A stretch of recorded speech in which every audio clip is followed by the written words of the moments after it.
Brigade Al-Quds berhasil membombardir jalur pasukan IDF di jalur Gaza. Hal ini membuat pasukan Zionis kehabisan cara untuk memasok persenjataan mereka. Brigade Al-Quds mengklaim bahwa pasukannya bertanggung jawab atas serangan di Gaza Tengah dan juga Selatan. Di antaranya adalah pemboman di sekitar pelintasan Rafah.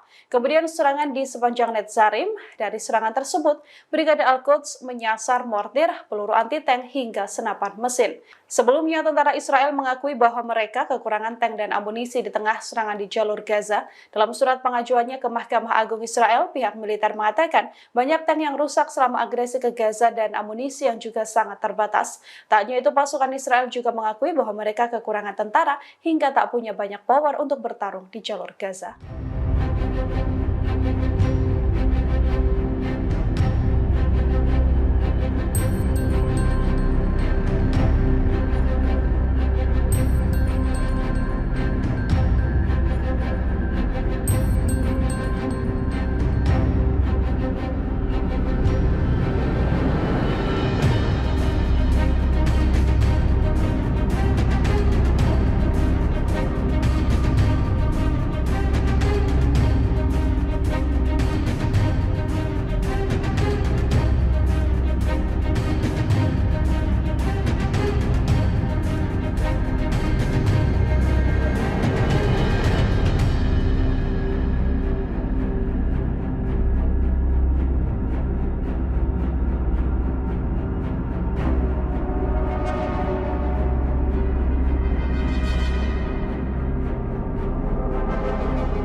Download Tribun X sekarang, menghadirkan lokal menjadi Indonesia.